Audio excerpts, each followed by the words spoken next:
Hey guys, this is Mac from Comics Cliff Note. I'm coming at you with my very first video, and this channel was intended to catch a lot of the novice or the amateur comic book readers, or if you just got into the superhero movies, to catch them up to speed, because in my personal life I've actually found that a lot of people come to me for information or trying to figure out who characters are. And I was like, you know what? If there was just a way to get this information out to them, so a lot of this information is going to be from the amateurs all the way to, I guess, level 4 comic wizards, if that's actually a thing. But let's get started.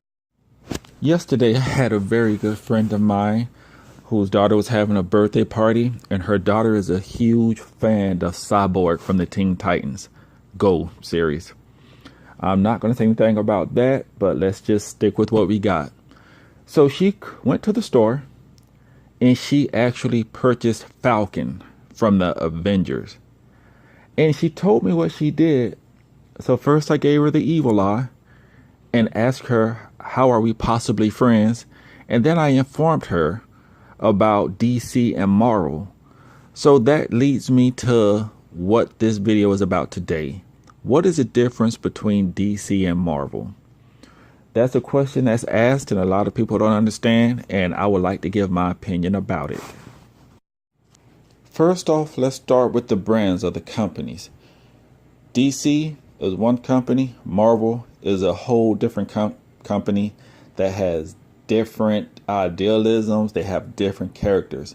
I know I'm probably dating myself here, but those of you who came up around the 90s, think of it as East Coast versus West Coast hip hop. You had Biggie and you had Tupac. You either liked both of them, or you liked one of them, or you didn't like neither one of them, depending on what you're into. And DC and Marvel are the premier comics that's out now. There's also other smaller comics that's available, but we're talking about the two big dogs.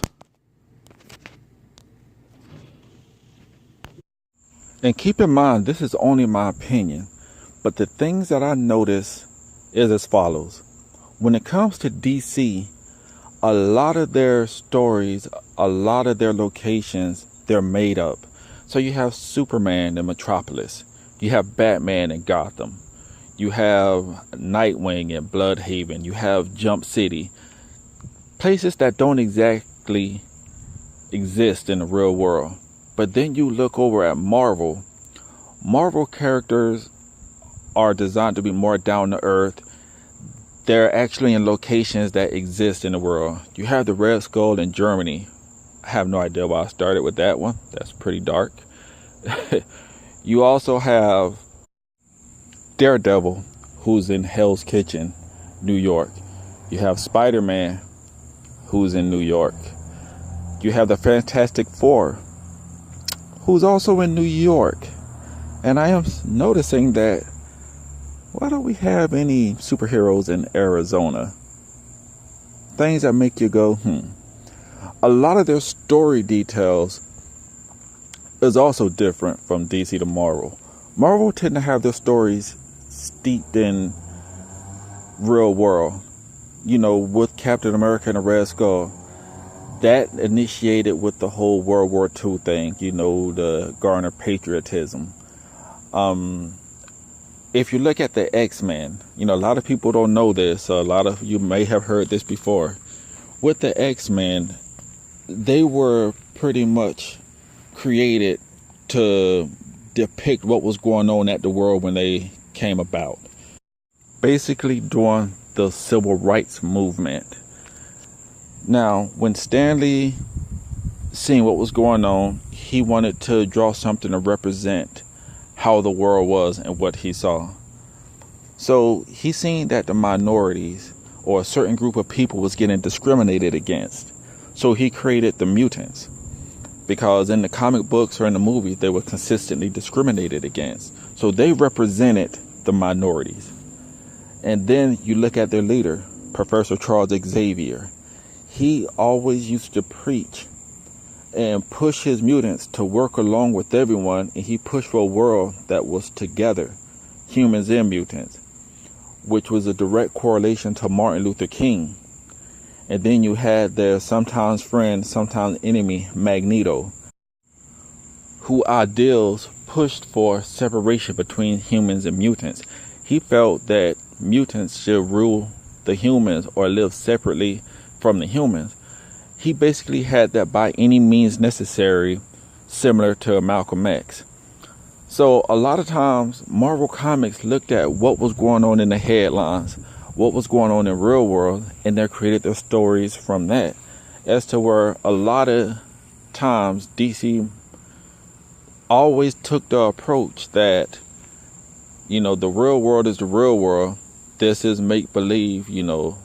We have people from places that don't exist dealing with, bigger situations or made up problems, which isn't wrong or right, depending on how you're looking at it. I think everybody just have their own personal flavor. Now, don't get me wrong. DC decided to take a page from Marvel's playbook and went ahead and created stories or created ideals that came from the headlines. Back in the 80s, one of the most famous stories, when Ronald and Nancy Reagan was in office, Nancy Reagan pushed the whole Say No to Drugs campaign. So what DC Marvel did was took one of their not as famous characters, but a known character, which is Speedy, Green Arrow's sidekick, and made him a heroin addict. It was very salacious at the time. It was a comic book that showed drug use, and it was met with a lot of pushback. But overall, they were showing that they was also dealing with real world power problems. Other noticeable difference: DC, they have the Justice League. Marvel have the Avengers. I know a lot of people who's not really in the comics, they tend to mix that up. So if ever you're at the water cooler, or you talking to a niece and nephew, or your kid, and you don't want to make those mistakes, believe me, my friend who I was telling you about, I have no idea how she would mix up Cyborg and Falcon. I guess the daughter should be lucky that she didn't go and get War Machine. So, maybe she just assumed any black guy with any kind of tech is Cyborg. Or maybe she just need to up her game on her comics. I sure hope she is not listening to this, because I will be getting an earful once she hear me say this. So guys, that concludes my video. If you have any comments, please leave below. If you like what you heard, subscribe. There will be a lot more videos coming after this. Or if you have any suggestions on what I should talk about next, please leave it in the comments down below. I would be happy to take any kind of suggestions or hear from you or speak on whatever you would like me to speak on. And I forgot to mention that if you enjoyed this video, please take it amongst yourself to tamper with that like button, and I would surely appreciate it. This is Mac with Comics Cliff Notes, signing out for tonight.